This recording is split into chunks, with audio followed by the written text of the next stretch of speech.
রমজান মুমিনের জন্য ভিন্ন কিছু, আখিরাত প্রত্যাশীর জন্য রমজান আলাদা কিছু, আলাদা কিছু। যার আখিরাত দরকার তার জন্য রমজান অনেক কিছু। যার শুধু দুনিয়া দরকার, ভাত মাছ চাল ডাল আর এই বিল্ডিং, ইট বালু সিমেন্ট আর ফুলকপি পাতাকপি আর জীবন যার এই খিরা টমাটো একদ্দুর খাইয়া দাইয়া বনে বিড়িয়ে সিগারেটে সাদোয়ানে আর গফে আর টেলিভিশনে আর নর্তকীতে এতটুকু নিয়ে যার জীবন, তোর জন্য রমজান কিছুই না, নাফরমান। কিন্তু ইমানদারের জন্য রমজান অনেক কিছু। চলেন আমরা ভাবতে শিখি। আল্লাহ তাআলা আমাদেরকে নতুন করে আবারও ডাকতেছে, বান্দা মাহে রমজান আমি তোমাদের সামনে নিয়ে আসতেছি, তোমাদের এখন দরকার শুধু দোয়া করো, আল্লাহ রমজান আমারে দেখাইয়েন, রমজান পর্যন্ত পৌঁছাইয়েন।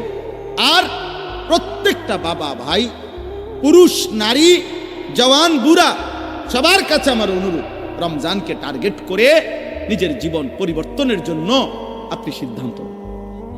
আল্লাহ কোরআনে ওয়াদা দিছে, বান্দা একটা মাস রমজান তুমি যত্ন নিয়া রমজান মাসটা কাটাইবা, সবগুলো গুনাহ ছেড়ে দিবা, আমি আল্লাহ তাআলার হুকুমগুলো পালন করবা। আমি আল্লাহ ওয়াদা দিলাম, লাআল্লাকুম তাত্তাকুন, এক মাসে তোমাকে মুত্তাকি বানায় দেব, জান্নাতি বানায় দেব।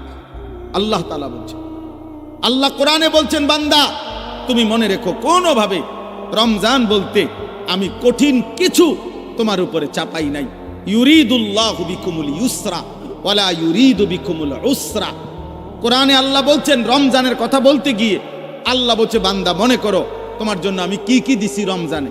স্বাভাবিক সারা বছরের নেক আমল তো আছেই, বাকি নতুন করে কি দিলাম, এক নম্বরে ধরে নেন, নতুন করে আল্লাহ তাআলা রমজানে আমাদেরকে কি দিলেন, এক মাসের রোজা রাখতে হবে। 2 প্রতিদিন তারাবি পড়তে হবে। 3 ইফতার করতে হবে। 4 রাত্রিবেলা সাহারি খাইতে হবে। 5 শেষ দশকে এতেকাফ করতে হবে। 6 শেষ দশকের বেজর রাত্রিগুলোতে সবে কদর তালাশ করতে হবে। আর কি, আর পুরাটা মাস গুনাহ থেকে বাঁচতে হবে। আল্লাহ তাআলার নেক আমল, 5 ওয়াক্ত নামাজ, জিকির, তেলাওয়াত, দোয়া, কান্নাকাটি এর মধ্যে লিপ্ত থাকতে হবে। এই তো কথা। আল্লাহ তাআলা বলেন, বান্দা বিশ্বাস করো, এই যে যা যা দিছি আমি, ইফতার, সাহারি, এতেকাফ, তারাবি, রোজা, নামাজ, আল্লাহ বলে বান্দা বিশ্বাস করো, আমি এই বিধানগুলো সাজাইতে গিয়া, দিতে গিয়ে আমি আল্লাহ নিজে তোমার সহজ যেন হয়, কষ্ট যেন না হয়, আমি আল্লাহ কসম নিজে খেয়াল করেছি। ইউরিদুল্লাহু বিকুমুল ইউসরা, আমি আল্লাহ চেয়েছি তোমার যেন সহজ হয়, ওয়ালা ইউরিদু বিকুমুল উসরা, আমি আল্লাহ তাআলা তোমার জন্য কঠিন হোক এটা চাই নাই। প্রথম যেভাবে বিধান শুরু করছি নবীজির জামানায়, প্রথম রোজার শুরু, রমজানের শুরু, ওইখান থেকেও আমি বান্দা সহজ করতে করতে করতে বর্তমানের অবস্থায় আনছি।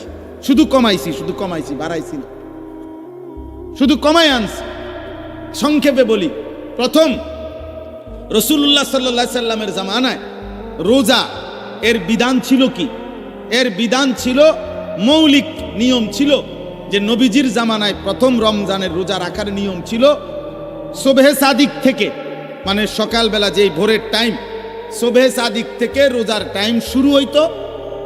সন্ধ্যা হইলে, সূর্য ডুবলে, মানে আমরা যখন ইফতার করি তখন ইফতার খাওয়ার অনুমতি ছিল। কিন্তু তখন রোজা ছিল কেমন, মানে আমাদের নবীজির জামানায়, সাহাবাদের জামানায় রোজার বিধান ছিল এরকম যে সন্ধ্যা হইলে ইফতারির টাইমে যতক্ষণ পর্যন্ত সজাগ থাকবে, মানে আরেকবার ঘুম না যাবে, ততক্ষণ পর্যন্ত আপনার সে খাবার দাবার, স্ত্রীর সাথে মিলামিশা সব করতে পারবে। কিন্তু সন্ধ্যার পর থেকে নিয়ে যখনই ঘুমায় যাবে, ঘুম আইসা গেলে নতুন রোজা শুরু। মনে করেন এখন যদি সন্ধ্যা 6টা বাজে ইফতার করলাম, এখন সজাগ যতক্ষণ, খানার টাইম এতক্ষণ, বুঝেন নাই হিসাবটা? সজাগ যতক্ষণ এতক্ষণ। 8টা বাজে ঘুমায় গেছে, রোজা শুরু। বা মাগরিব পয়রা বলে কদ্দুর শরীরটা ভাল লাগতেছে না, সারাদিন ব্যস্ত ছিলাম, একটু শুইছে, রোজা শুরু। এটাই ছিল বিধান। এটাই নবীজির জামানা ছিল। কিন্তু এইটুকুর কারণে সাহাবাদের কষ্ট হইতেছিল। কি কষ্ট? দেখা গেছে অনেকে সন্ধ্যাবেলা ইফতারের সময় হয়তো সামান্য মাত্র পানি পান করছে বা 2টা খেজুর খাইছে অথবা খায় নাই, এরই মধ্যে মাগরিবের নামাজ পড়ে ক্লান্তিতে ঘুম চলে আসছে, এই কারণে আর খাবার খাইতে পারে নাই। সারা রাত্র আবার নতুন রোজা শুরু হয়ে গেছে, পরের দিন আবার সন্ধ্যার সময় খাবার অনুমতি। তো ফলে একদিন একজন সাহাবী সন্ধ্যাবেলায় খাইতে পারে নাই, ফলে ঘুমায় গেছে। নতুন রোজা শুরু হয়ে যাওয়াতে আগের দিনের পুরা রোজা, সারা রাত্রের রোজা, পরের দিন দুপুরবেলা হযরত কাইস ইবনে সারমা আল আনসারী রাদিয়াল্লাহু তাআলা আনহু তিনি বেহুশ হয়ে গেছেন একেবারে। তো আল্লাহ তাআলা দেখছে আমার বান্দার তো কষ্ট হইতেছে, তো আল্লাহ তাআলা পুনরায় আবার বিধান নাজিল করে এই কোরআনের মধ্যে আল্লাহ আবার বলছে, ঠিক আছে বান্দা, আরো কমায় দিলাম, এখন সুবহে সাদিক থেকে সূর্য অস্ত পর্যন্ত, এই সন্ধ্যা পর্যন্ত, এই পর্যন্ত রোজা রাখো।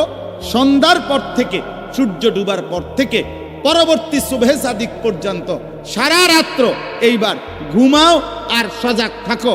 খাবার দাবার, স্বামী স্ত্রীর মিলামেশা সবকিছুর অনুমতি পূর্ণ দেওয়া হইল। ঘুমাইলেও অনুমতি আছে, না ঘুমাইলেও অনুমতি আছে। আল্লাহ তাআলা বলে, তবুও আমি চাই তোমার যেন কষ্ট না। ইউরিদুল্লাহু বিকুমুল ইউসরা, আমি কষ্ট দিতে চাই না। বাবা কি মায়া করে মালিক বলছে, মা জাআলা আলাইকুম ফিদ্দীন মিন হারাজ। আল্লাহ বলে, বান্দা দ্বীনের নামে, ইসলামের নামে, কোরআনের নামে, শরীয়তের নামে, বিধানের নামে আমি আল্লাহ তোমাদের উপরে একটা কষ্ট আমি দেই না। আমাকে মানতে গিয়ে তুমি বান্দা কষ্ট পাইবা, আমি এমন মালিক না।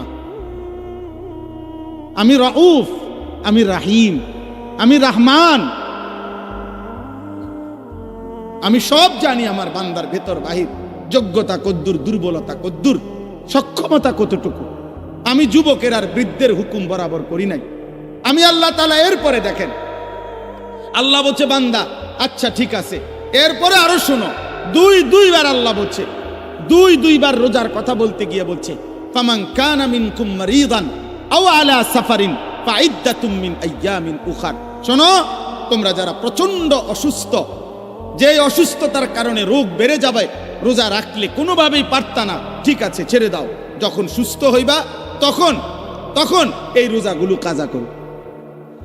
তোমরা যদি দূরের লম্বা সফরে মুসাফির হও, তাহলে যদি প্রচন্ড রৌদ্র, প্রচন্ড পেরেশানির কারণে তুমি মনে করো যে কষ্ট হবে, তো আল্লাহ তাআলা বলে ঠিক আছে, রমজানের রোজা এটা ছেড়ে দিও, তুমি অন্য টাইমে যখন বাড়িতে ফিরবা তখন কাজা করুন। আমি চেয়েছি তোমার সহজ, আমি বান্দা চেয়েছি তোমার সহজ। আল্লাহর নবী সাল্লাল্লাহু আলাইহি সাল্লাম বলছে, উম্মত ইফতার তাড়াতাড়ি করে কইরো। আল্লাহর নবী বলছে, উম্মত সেহরি দেরি করে খাইও, মানে কষ্ট যাতে না। ইফতার করো তাড়াতাড়ি, যাতে সময় হইছে সাথে সাথে ইফতার করো, এর মধ্যেই বরকত। সাহারি দেরি করো, যেন লাস্ট টাইমে নিয়ে খাও, কোনো অসুবিধা নাই, যাতে করে তোমার কষ্টের মাত্রাটা কম হয়। মানে সব মিলাইয়া রব্বুল আলামিন চেয়েছেন আমার বান্দার যেন আরাম হয়, কষ্ট না হয়। ইউরিদুল্লাহু বিকুমুল ইউসরা ওয়ালা ইউরিদু বিকুমুল উসরা। একদিকে তো সহজ করার জন্য এত ব্যবস্থাপনা করেছেন, আবার আরেক দিকে নেকি। আল্লাহ তাআলা যেন বললেন, রমজানের এক একটা মুহূর্ত আমি স্বর্ণের দামে না, রূপের দামে না, মণি মুক্তার দামে না, বরং আসমান জমিনটাকে যদি 100 দাম ধরো, আসমান জমিন পুরা সৃষ্টির, সেটার যেই দাম আসবে, আল্লাহ বলে তার চাইতে কোটি গুণ বেশি দামে আমি রমজানের এক এক মুহূর্ত তোমাকে দিলাম। যাও, সেকেন্ড কোটি কোটি গুণ দামি বানাই দিলাম। 1/70, এটাও বলছি প্রাথমিক, এটা বলছি স্বাভাবিক হিসাব, 1/70, কিন্তু মূলত হইল আল্লাহ তাআলা এই 70 লেখবার আগেও ফেরেশতাদের আল্লাহকে জিজ্ঞেস করে, আল্লাহ আপনার বান্দার রমজানের এই নেকিটা 70 লিখতামনি। আল্লাহ বান্দার দিকে তাকাইয়া যখন দেখে গুনাহ থেকে মুক্ত, আল্লাহর জিকিরে তার জিহ্বা ভিজা, আল্লাহর মহব্বত তার কলিজার মধ্যে, সুন্নাত মোতাবেক তার জীবন, আল্লাহ তখন বলে না 70 না, 700 লেখো, 700, 7,000 লেখো, 70,000 লেখো, 7 লক্ষ লেখো, 70 লক্ষ লেখো, 7 কোটি লেখো, 70 কোটি লেখো, 70,000 কোটি লেখো। এক সেজদায়, এক সেজদায় একবার সুবহানাল্লাহ বললে আল্লাহ বলে লেখো 70,000 কোটি সুবহানাল্লাহ লেখো।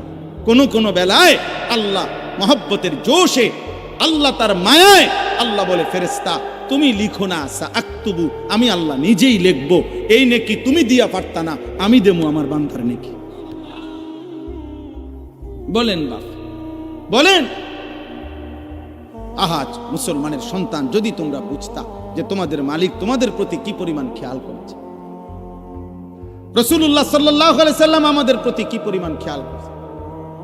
আর দুর্ভাগ্য হলো আমরা যারা আমাদেরকে 24 ঘন্টা ধ্বংস করে দেওয়ার জন্য লিপ্ত, সেই ইহুদি, সেই খ্রিস্টান, সেই নাস্তিক, সেই মুরতাদ, সেই বেঈমান, তোমরা যুবক তাকাইয়েই আছো তাদের দিকে।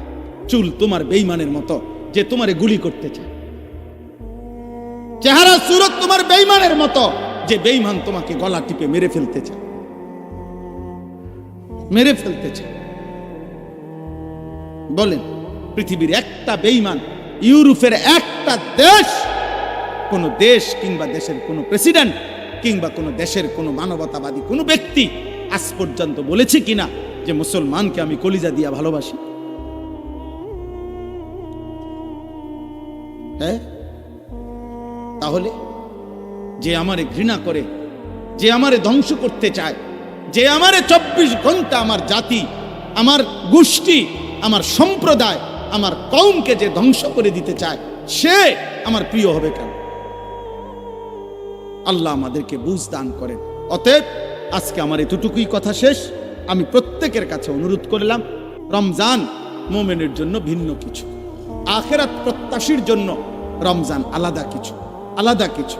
যার আখিরাত দরকার তার জন্য রমজান অনেক কিছু। যার শুধু দুনিয়া দরকার, ভাত মাছ চাল ডাল আর এই বিল্ডিং, ইট বালু সিমেন্ট আর ফুলকপি ফাতাকপি, আর জীবন যার এই খিরা টমাটো, এ কদ্দুর খাইয়া দাইয়া বনে বিড়িয়ে সিগারেটে সাদোয়ানে আর গফে আর টেলিভিশনে আর নর্তকিতে, এতটুকু নিয়ে যার জীবন, তোর জন্য রমজান কিছুই না, নাফরমান। কিন্তু ইমানদারের জন্য রমজান অনেক কিছু। যার আখিরাত দরকার তার অনেক কিছু, তার জন্য অনেক কিছু। এই জন্য রাসূলুল্লাহ সাল্লাল্লাহু আলাইহি সাল্লাম 2 মাস রমজানের জন্য দোয়া করতেন।